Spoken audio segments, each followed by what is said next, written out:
नमस्कार साथियों। तो आज है 2 जुलाई 2025। बाजार की सेंटिमेंट आज थोड़ा सा वीक था, जहां पे निफ्टी 50 क्लोजिंग दिया 25,500 की जो क्रूशल सपोर्ट लेवल, उसके नीचे आके 25,453 पॉइंट पे लगभग 0.35% गिरावट के साथ। सो दोस्तों, बहुत सारे टॉपिक है, बहुत सारे लेटेस्ट अपडेट है, खास करके टैरिफ के ऊपर आगे हम चर्चा करेंगे। बट चलिए, सबसे पहले हम आज मार्केट को थोड़ा सा एनालिसिस करते हैं। देखिए, कल रात की 10:30 की वीडियो दोस्तों, अगर आपने देखा, जो अक्सर मैं आपको कहता हूं कि देखा कीजिए, आज भी आ जाएगा, डोंट वरी। सो उस वीडियो पे मैं आपको दो बातें कहा था कि आज मतलब बुधवार, बहुत ज्यादा तेजी की जरूरत नहीं है। जरूरत है तो निफ्टी 50 की, वो हो गया आपका 25,500 को होल्ड करना। और बैंक निफ्टी के लिए आपको मैं कहा था 57,000 को होल्ड करके रखना, यही आपको मैं कहा था। सो अगर आप देखेंगे, आज ओपनिंग उतना खराब नहीं था। निफ्टी 50 ओपनिंग दिया था लास्ट डे, जहां पे क्लोजिंग था, यानी 25,541 पॉइंट पे, उससे तकरीबन ऊपर 47-46 पॉइंट ऊपर 25,588 पॉइंट पे। सो कल रात की 10:30 की वीडियो पे जिन सब रेजिस्टेंस के बारे में या नीचे सपोर्ट के बारे में हम लोग डिस्कशन किए थे, यानी 25,600 ऊपर की तरफ रेजिस्टेंस, जहां पे back to back 3 trading days आप देख लीजिए, मंगलवार, सोमवार और शुक्रवार को लगातार रेजिस्टेंस फेस किया। और नीचे की तरफ सपोर्ट हम लोग यही डिस्कशन किए थे 25,350। इन केस अगर गिरावट हो जाता है, मतलब 500 का लेवल ब्रेक करके, तो 25,350 या तो 250 के आसपास सपोर्ट मिल सकता है। सो अगर आप देखेंगे, आज ओपनिंग तो अच्छा था 25,588 पॉइंट पे, रेजिस्टेंस उसी लेवल पे मिला है 25,608 पॉइंट पे। आज इंटरडे हाई टच किया। लो कहाँ पे टच किया आप देख लीजिए, क्योंकि स्लिप कर गया ना, 25,500 को होल्ड नहीं कर पाया, स्लिप कर गया। और उसके बाद देखिए, जब नीचे एकदम से ड्रॉप हुआ लगभग 1:45 के आसपास 25,378 पॉइंट पे, ठीक है। और अल्टीमेटली क्लोजिंग दिया उसी लेवल पे, क्योंकि एक सपोर्ट लेवल जब तोड़ जाता है ना, मतलब टूट जाता है, तो वो कहीं ना कहीं एक स्ट्रॉन्ग रेजिस्टेंस देता है। और यही हुआ। अब देखिए, एकदम फर्स्ट हाफ में ये टूट के नीचे आ गया। ये देखिए कितने बजे, मैं आपको देख के बताता हूँ। ये देखिए, लगभग 10:30 पौने 11 के रेंज में, है ना। एकदम शुरू के 1 घंटे में जैसे देखिए टूट के नीचे आ गया। उसके बाद देखिए मल्टीपल टाइम्स फर्स्ट हाफ में, फर्स्ट हाफ सेकंड हाफ, ये देखिए रेजिस्टेंस मिला वही 25,500 पे। उसके बाद देखिए क्लोजिंग के पहले भी थोड़ा सा प्रयास किया था, हुआ नहीं है। अल्टीमेटली 25,500 पर रेजिस्टेंस मिला, और अनफॉर्चुनेट मैं कहूंगा, क्लोजिंग फिर से उसी पुराने लेवल पे हुआ 25,500 के नीचे। अच्छा, बैंक निफ्टी के लिए कल जो हम लोग डिस्कशन किए थे कि देखिए, बैंक अपना ऑल टाइम हाई क्योंकि अचीव कर चुका है, तो बैंक्स में भी बहुत ज्यादा उम्मीदें मत रखना। अगर 57,000 को होल्ड भी कर जाता है तो भी बढ़िया, क्योंकि होल्ड कर भी रहा था लास्ट 3 ट्रेडिंग डेज से, आप देख लिए। अनफॉर्चुनेटली मैं कहना चाहूंगा कि आज क्लोजिंग थोड़ा सा वीक हुआ है, बैंक निफ्टी के लिए भी, निफ्टी 50 के लिए भी। निफ्टी 50 सस्टेन नहीं कर पाया 25,500 को, बैंक निफ्टी सस्टेन नहीं कर पाया 57,000 को। हाँ, बहुत नीचे नहीं, ऑलमोस्ट बॉर्डर लाइन इसको आप कंसिडर कर सकते हो। बट ये बात भी सही है कि मोस्ट ऑफ द टाइम अगर आप देखेंगे सेकेंड हाफ में, बैंक निफ्टी नीचे ही था, 57,000 के नीचे ही था, और लगभग 56,833 पॉइंट तक इंटरडे लो टच किया, ठीक है। अच्छा, बाकी सेक्टर की क्या हाल है थोड़ा सा आप देख लेते हैं। देखिए, बैंक निफ्टी तो आज वीक था ही, उसके अलावा आईटी आप देख सकते हो, शुरू में बहुत ऊपर था आईटी सेक्टर, फर्स्ट हाफ बहुत बढ़िया था, but IT sector second half में थोड़ा सा नीचे की तरफ मूव किया। अच्छा, फार्मास्यूटिकल सेक्टर आज पॉजिटिव में था, फाइनेंशियल सर्विस सेक्टर आज थोड़ा करेक्शन हुआ, एफएमसी सेक्टर में भी करेक्शन था, एमएनसी सेक्टर ठीक ठाक, सर्विस सेक्टर में भी करेक्शन हुआ, energy sector, reality sector, PSU bank, private bank, PSC sector, consumption sector आज ठीक ठाक था, ऑटो सेक्टर ठीक ठाक था, मेटल सेक्टर आज बढ़िया चला। मेटल सेक्टर में आज बहुत अच्छा मूवमेंट हुआ, जस्ट बिकॉज चाइनीज मार्केट। बाकी ऑलमोस्ट अगर देखा जाए, ज्यादातर जो बड़े हेवीवेट सेक्टर, उसमें कहीं ना कहीं आज थोड़ा करेक्शन देखने को मिला, ठीक है। तो दोस्तों, ये हो गया आज बाजार की अपडेट, मतलब टेक्निकली पॉइंट ऑफ व्यू से। अब चलिए, जो इंपॉर्टेंट वाइटल अपडेट है, खास करके टैरिफ के मुद्दों पे आपके साथ में शेयर करता हूँ।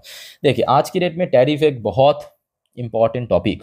अब इंपॉर्टेंट टॉपिक क्यों है? क्योंकि डोनाल्ड ट्रंप की सरकार की तरफ से जब पहली बार टैरिफ को इंट्रोड्यूस किया गया था 2 अप्रैल के दिन, उसके बाद हमने देखा 9 अप्रैल के दिन उसको 90 दिन के लिए एक्सटेंड कर दिया था, है ना, मतलब पॉज कर दिया था। सो 9 जुलाई डेडलाइन नजदीक आता जा रहा है। आज आपका 2 जुलाई हो गया, मतलब गिन चुन के हाथ में 7 दिन बाकी है, एक हफ्ता बाकी है। सो ऐसे में देखिए, क्या एग्रीमेंट सक्सेसफुली होता है, नहीं होता है, बहुत सारे किंतु परंतु यहाँ पे आता है ना सवाल। सो यहाँ पे आप देख सकते हो कि आज आज मतलब हमारे यहाँ पे आज, बट एक्चुअली यूएस में कल रात को, ठीक है, डोनाल्ड ट्रंप की तरफ से ये ऑफिशियली स्टेटमेंट दिया है भारत के बारे में। देखिए, deal with much less tariff, अब आप कहेंगे भाई डोनाल्ड ट्रम्प इतना अच्छे आदमी कब से हो गए? अब आप भूलना मत, ये व्यापारी है, कंडीशन तो रखेगा ही। तो जी हाँ, कंडीशन रखा है। अब डोनाल्ड ट्रम्प बिना कुछ कंडीशन रखे ऐसे ऐसे ही थोड़ा कम कर देगा। तो पहला कंडीशन सुनिए, आपका होश उड़ जाएगा और भारत की जो कंपनीज है ना उसका भी होश उड़ जाएगा। पहले आप देखिए यहाँ पे क्या कहा डोनाल्ड ट्रम्प के लिए, पूरा स्टेटमेंट मैं आपको धीरे धीरे पढ़ के सुनाता हूँ, समझाता हूँ, ध्यान से सुनिए, ठीक है। ये देखिए ट्रम्प सेट, यहाँ पे आपको दिख रहा है ट्रम्प सेट। ट्रम्प ने कहा, I think we are going to have a deal with India, मतलब हम मतलब भारत, भारत के साथ यूएस की डील हो सकता है जल्दी, and that is going to be different kind of deal. तो यहाँ पे आप देख सकते हो सेकेंड पैरा में इन्होंने मेंशन किया ये जो डील होगा ये थोड़ा सा अलग किस्म की डील होगा। मतलब अलग किस्म मतलब क्या? It is going to be a deal where we are able to go and compete. क्या मतलब इसका? ये जो तीसरा लाइन है ना, मैं आपको थोड़ा सा सब मिनिमाइज करके मैं आपको थोड़ा दिखा समझाना चाहता हूँ। देखिए ये जो तीसरा लाइन इन्होंने मेंशन किया है इसमें सारा राज दोस्तों छुपा हुआ है। देखिए, it is going to be a deal where we are मतलब कौन? यूएस की कंपनीज, यूएस की companies able to go in मतलब भारत के अंदर, एंड कॉम्पीट, कॉम्पीट कर सकता है। तो मतलब ऐसा डील ताकि यूएस की कंपनी भारत में आके भारत की कंपनी के साथ कॉम्पीट कर सके, यहाँ के मार्केट में कॉम्पीट कर सके, ठीक है। अच्छा उसके बाद देखिए नेक्स्ट जो चौथे पॉइंट में इन्होंने मेंशन किया, right now India does not accept anybody इन।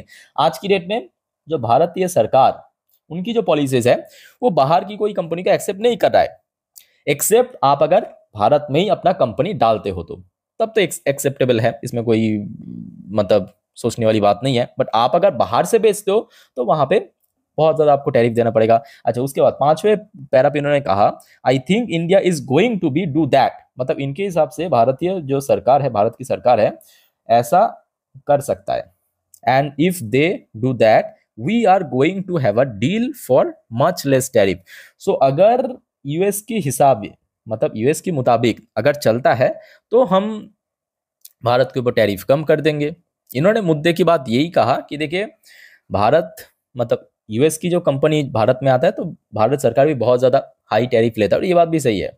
जब यूएस की कंपनी कुछ प्रोडक्ट बेचने के लिए आता है भारत में, कहीं 80% कहीं 100% की टैरिफ इम्पोज करता है भारत सरकार। तो इनडायरेक्टली डोनाल्ड ट्रम्प ने ये कहा कि भारत सरकार अगर टैरिफ कम कर दिया और हम लोगों को वहाँ पे कॉम्पीट करने के लिए मौका दिया तो हम भी कर देंगे, सिंपल बात। ये दोस्तों एक बहुत इंपॉर्टेंट टॉपिक आज जो कि मतलब मिडनाइट से काफ़ी चर्चा में रहा।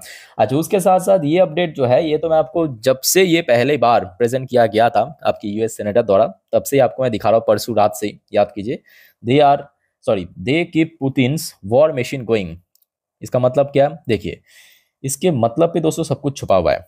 डोनाल्ड ट्रम्प ने ऑफिशियल ये कल कहा डोनाल्ड ट्रम्प की तरफ से। देखिए इसके पहले इस जो 500% टैरिफ वाला पार्ट है ना, इसको इंट्रोड्यूस किया गया था परसों यूएस के एक सेनेटर की तरफ से। ओके, कल मिडनाइट को डोनाल्ड ट्रम्प ने भी इसको सपोर्ट किया है और उसके बाद ये फिर से बहुत ज्यादा चर्चे में आ गया।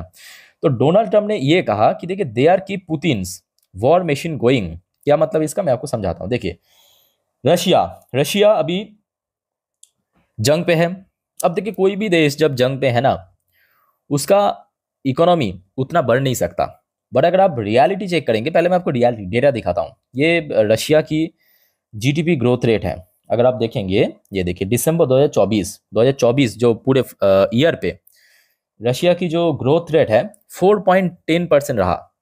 जी हाँ आपने सही देखा, एक देश जो 3 साढ़े 3 साल से जंग पे इन्वॉल्व है उसका ग्रोथ रेट आपको बड़े बड़े डेवलप नेशन से बहुत ज्यादा आपको दिख जाएगा। जबकि अगर आप देखेंगे वेस्टर्न कंट्रीज की या यूएस की, अब यूएस देखिए ना, यूएस अभी तो कॉन्ट्रैक्शन फेज में पहुंच चुका है, नेगेटिव में चल रहा है। आप रिसेंटली डेटा देखिए 0.5% नेगेटिव में आया।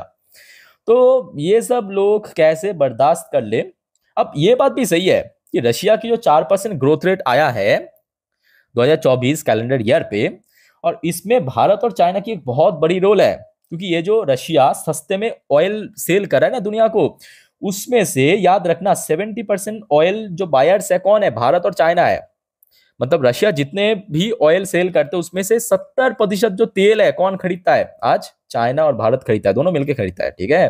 तो जिसके चलते अब डोनाल्ड ट्रंप ये सही नहीं हो रहा, मतलब आप समझ सकते हो कि भाई हम लोग ग्रोथ रेट के मामले में पीछे जा रहा है, उधर भारत और चाइना लगातार फंडिंग कर रहा है रशिया को। वही कहा कि देखिए पुतिन वॉर मशीन गोइंग, ये जो पुतिन जंग कर रहा है ना लगातार, तो उन सब देश जो उसको सपोर्ट कर रहा है, करने में मदद कर रहा है, उसके ऊपर 500% टैरिफ लगाया जाएगा। तो क्लियर हो चुका है ना कि किस पॉइंट ऑफ व्यू से क्यों कहा, इसके पीछे जो कोर रीजन है मैं आपको एकदम डिटेल में डेटा उठा के दिखा दिया।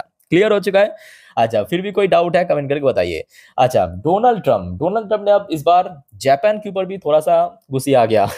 डोनाल्ड ट्रंप ने क्या कहा, देखिए Donald Trump blast spoiled Japan over rice one 35% tariff. इसके पहले जब पहली बार 2 ऑफ अप्रैल को टैरिफ इम्पोज, मतलब या बोल सकते हो टैरिफ इम्पोज करने की प्लान रखा, तब 30% की टैरिफ निर्धारित किया था, किसके लिए? जापान के लिए। अभी उसको 35% की करने की यहाँ पे प्लान कर रहा है। वहाँ पे हो सकता है कुछ ना कुछ घपलेबाजी किया, ठीक है।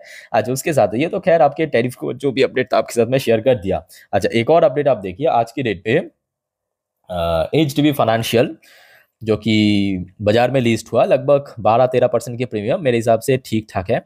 और ये लिस्टिंग डे पे ही भारत की जितने भी लिस्टेड फर्म है उनमें से 8 बड़े NBFC में बदल चुका है, ठीक है। इसका मार्केट वैल्यूएशन लगभग 70,000 करोड़ तक क्रॉस कर चुका है। ओके, सो दोस्तों टैरिफ के ऊपर अगर आपका कोई और क्वेरीज है और कंफ्यूजन है, कमेंट करके बताइए, ठीक है। जितने भी इंपॉर्टेंट अपडेट आया आपके साथ में शेयर कर लिया। अब चलिए कुछ और इंपॉर्टेंट टॉपिक्स है, जैसे कि कल रात पे हमने देखा आपकी डॉ जोन्स की पोजीशन बढ़िया था, 0.91% पॉजिटिव में क्लोजिंग दिया, बट दूसरी तरफ नैस्डैक कंपोजिट नीचे क्लोजिंग दिया जस्ट बिकॉज टेस्ला। अब देखिए ये बात भी सही है कि डोनाल्ड ट्रंप अभी पूरे दुनिया भर की, मतलब पूरे दुनिया से लड़ रहा है, खुद से भी लड़ रहा है। अब सोचिए ना, डोनाल्ड ट्रंप अभी जेरोम पॉयल से भी लड़ रहा है, जो कि खुद की बैंक की, मतलब फेडरल रिजर्व की आपकी चेयरमैन है।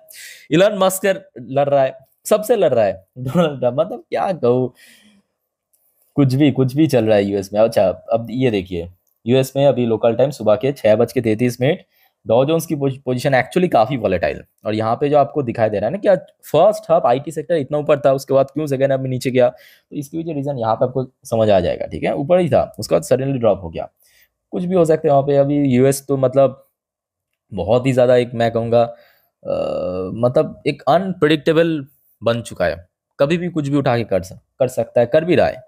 अच्छा, नैस्डैक कंपोजिट की जो फ्यूचर है वो आप देख सकते हो, अभी एट द सेम टाइम सुबह में यहाँ पे था, अभी देखिए यहाँ पे आ गया थोड़ा बहुत नेगेटिव में। सो कहीं ना कहीं यूएस मार्केट अभी कल रात में जैसा रिएक्ट किया, डॉ जोन्स एकदम से पॉजिटिव, नैस्डैक एकदम से नेगेटिव, कुछ भी हो सकता है, ठीक है।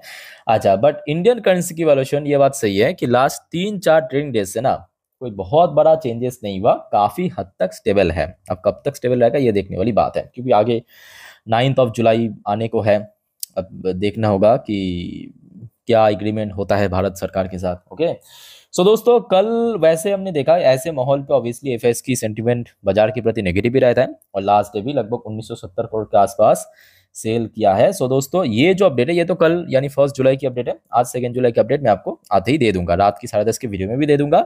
और जो मेरे साथ इंस्टाग्राम में कनेक्टेड है उनको तो मैं इंस्टाग्राम की स्टोरी में भी डाल दूंगा। सो दोस्तों आप अगर इंस्टाग्राम में है, चाहे मुझे फॉलो कर सकते हो, लिंक आपको नीचे डिस्क्रिप्शन बॉक्स से मिल जाएगा। वहाँ पे मैं देखिए टाइम टू टाइम जितने भी इकोनॉमिकल डेटा रिपोर्ट वगैरह आउट होता है शेयर करता रहता हूँ स्टोरी में, ठीक है। अच्छा, एशियन पैसिफिक बाजार की बात करें, देखिए जैसे यहाँ पे जापान की ऊपर 30% से 30, अभी अभी आपको दिखा है 30% से लेकर 30%, 35% बढ़ाने का बात रखा है। जापानीज मार्केट भी रिएक्शन कुछ हद तक नेगेटिव में था। अच्छा, चाइनीज मार्केट भी आज नहीं, चाइनीज मार्केट आज काइंड ऑफ फ्लैट था, बहुत खराब नहीं था। हांगकांग मार्केट आज बढ़िया था, ज्यादा इंडेक्स पॉजिटिव में क्लोजिंग। साउथ कोरियन मार्केट आज थोड़ा सा नेगेटिव में था, इंडियन मार्केट तो नेगेटिव में था ही। ताइवानिश मार्केट आज ठीक ठाक था, ऑस्ट्रेलियन मार्केट आज पॉजिटिव में था।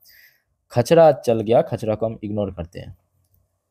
न्यूजीलैंड की मार्केट आज बढ़िया था, मलेशियन मार्केट भी बढ़िया था, सिंगापुर मार्केट भी बढ़िया था, थाई मार्केट भी बढ़िया था।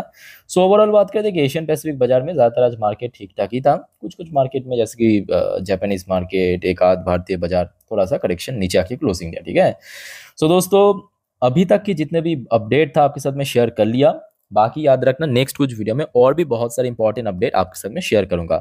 सो एक भी अपडेट मिस मत करना, और चैनल को सब्सक्राइब करके जरूर रखना। और याद रखना आज रात की 10:30 की वीडियो में नेक्स्ट डे मार्केट प्रेडिक्शन, आज पूरे दिन की शेयर बाजार की अपडेट को हम बढ़िया से कवर करेंगे। और याद रखिए कल बृहस्पतिवार, मतलब वीकली एक्सपायरी है निफ्टी का, तो देखना मत भूलना एक भी वीडियो, ठीक है। सो मिलते हैं नेक्स्ट वीडियो में, टेक केयर, बाय बाय, जय हिंद।